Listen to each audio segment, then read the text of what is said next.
Hi guys, हमने शीत युद्ध का पार्ट 1 किया था। आज हम पार्ट 2 करेंगे और थोड़ा बेसिक भी समझेंगे क्योंकि बेसिक समझना बहुत जरूरी है। पहले हमने समझा था कि शीत युद्ध क्या है, शीत युद्ध में कौन सी दो बड़ी शक्तियां उभरी थी। ठीक है, शीत युद्ध क्यों हुआ, क्योंकि दोनों की सोच अलग थी। एक पूंजीवादी धारा को लेकर चला था, एक समाजवादी। आज आगे का देखते हैं कि शीत युद्ध जो मैंने बताया था पर पिछली वीडियो में क्लियर नहीं किया था कि शीत युद्ध ही क्यों रहा। देखते हैं। मैंने बताया था कि दो बड़ी शक्तियां थी विश्व स्तर पर, एक तो सोवियत संघ था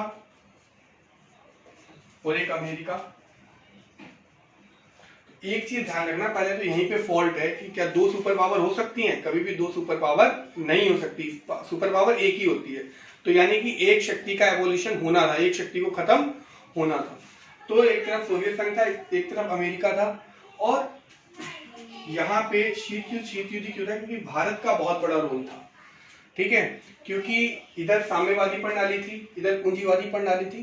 भारत को दोनों तरफ से ऑप्शन था कि या तो इसका सपोर्ट ले ले या इसका सपोर्ट ले ले, क्योंकि ये दोनों ही देश जो थे वो कच्चे माल की तलाश में थे। तो कच्चे माल की तलाश में अल्प विकसित और विकासशील देशों की होड़ थी कि भाई ज्यादा से ज्यादा इसके साथ लगे, इसके साथ लगे। पर भारत ने अपनी एक स्वतंत्र नीति अपनाई, गुटनिरपेक्षता की नीति।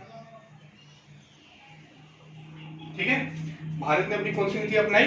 गुटनिरपेक्षता की। ना भारत गया सोवियत संघ प्रणाली में, ना भारत गया अमेरिका प्रणाली में। अब गुटनिरपेक्ष क्यों अपनाया? क्योंकि लंबे अरसों, लगभग 200 वर्षों तक भारत किसका गुलाम था? अंग्रेजों का।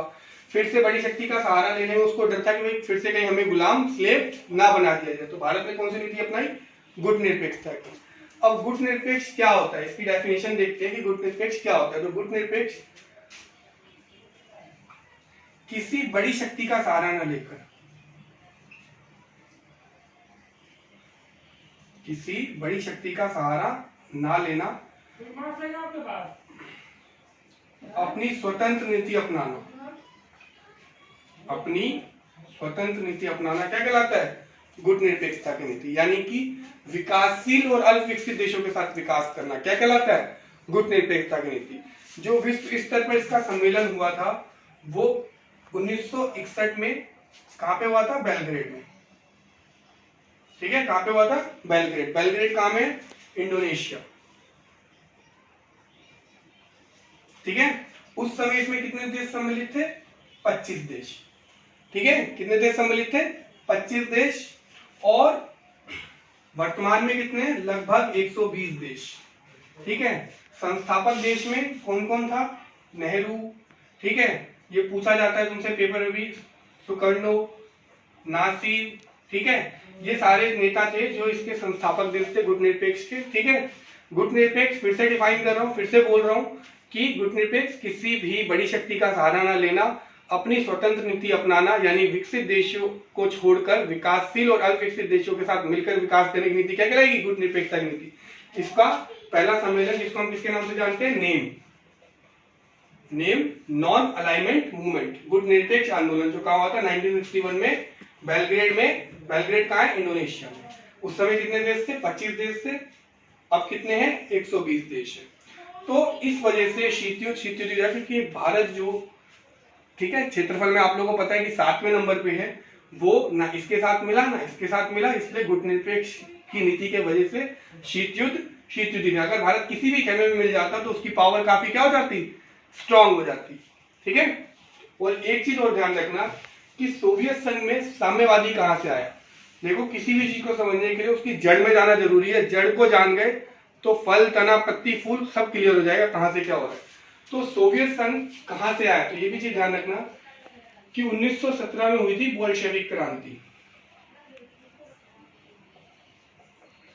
ठीक है, बोल्शेविक क्रांति, जो रूस का राजा था वो जार निकोलस द्वितीय था, वो बहुत ज्यादा अत्याचारी था। तो ऐसे में क्या हुआ, इस राजा को हटाने के लिए लेनिन ने आंदोलन किया और एक बोल्शेविक क्रांति हुई, जिसके बाद लेनिन ने यहाँ पे कौन सी प्रणाली स्थापित की? साम्यवादी। ठीक है, मैंने बता रखा है साम्यवादी किसका विरोध करता है? निजी संपत्ति का। ठीक है, यहाँ पे निजी संपत्ति नहीं है, आपको किसके अनुसार चलना है? गवर्नमेंट के अकॉर्डिंग चलना है। ठीक है, हाँ। तो लेनिन ने साम्यवादी नीति, और लेनिन किससे प्रभावित था? Karl Marx. ठीक है, कार्ल मार्क्स किसका विचार, कौन सी विचारधारा से समर्पित है, समाजवादी। तो लेनिन ने इसी की विचारधारा को अपनाया और यहाँ पे 1917 के बाद क्या चली थी, साम्यवादी। एक चीज और अपनी कंफ्यूजन दूर रखना, क्योंकि आखिर द्वितीय विश्व युद्ध में आप लोगों को लग रहा हो कि ये भी देश शामिल थे, ठीक है, ये कौन से देशों में थे, मित्र राष्ट्र में थे। पर ये देश क्यों, जब सारे देश बर्बाद हुए थे ये क्यों नहीं बर्बाद हुए, उसका रीजन बताता हूँ। क्योंकि अमेरिका जो युद्ध में शामिल हुआ था बिल्कुल लास्ट में आया था। ये क्या करता था, धुरी, क्योंकि द्वितीय विश्व युद्ध में विश्व दो भागों में विभाजित था, एक तो था धुरी राष्ट्र, एक आपका था मित्र राष्ट्र। तो धुरी राष्ट्र में जर्मनी, जापान, इटली, मित्र राष्ट्र में तुम्हारा ये रूस, अमेरिका, फ्रांस, इंग्लैंड, ये सारे देश थे, ठीक है। तो आखिर क्या बात है कि भाई ये देश भी शामिल थे, पर इनका ये इतनी बड़ी शक्तियां क्या थी, क्योंकि अमेरिका युद्ध में अप्रत्यक्ष रूप से शामिल था, वो केवल इन लोगों को हथियार देता था, ठीक है, ना कि वो युद्ध में जब आया, जब जापान ने इसकी एक पर्ल हार्बर सेंटर से कुछ नाविक जा रहे थे, जापान ने उस पर हमला किया, तो इसने जापान के दो शहर पे, हिरोशिमा और नागासाकी पे क्या गिरा दिया, बम गिरा दिया, जिन बमों के इसने नाम भी घोषित किए, लिटिल मैन और फैट बॉय, ठीक है। हाँ, तो तब इसने अपनी शक्ति दिखाई और यहाँ पे बम गिरा दिए और इसका खत्म कर दिया। उसके बाद द्वितीय विश्व युद्ध पे सभी लोगों ने सरेंडर कर दिया। तो ये चीज ध्यान रखना इधर हमारा, ठीक है। तो और रूस, क्योंकि रूस ने पहली प्रणाली में बताया लेनिन ने क्या अपना दी थी, साम्यवादी, तो ये भी लगभग अलग ही था। तो इसलिए इन देशों का लॉस नहीं हुआ, इसीलिए बाकी सब खत्म हो गए थे लड़के। तो इसीलिए विश्व स्तर पर दो बड़ी शक्तियां उभरी थी, जो थी तुम्हारी सोवियत संघ और अमेरिका, ठीक है। तो ये मैंने बताया कि शीत युद्ध क्यों रहा, क्योंकि भारत ने कौन सी नीति अपना ली, गुटनिरपेक्षता की, ठीक है। नेक्स्ट वीडियो में हम क्वेश्चन डिस्कस करेंगे कि 12th में या आपके अदर क्लासेस में किस टाइप के क्वेश्चंस बनेंगे। मैं सारे क्वेश्चन उतार के उसको डिस्कस करूंगा, समझाऊंगा। Thank you.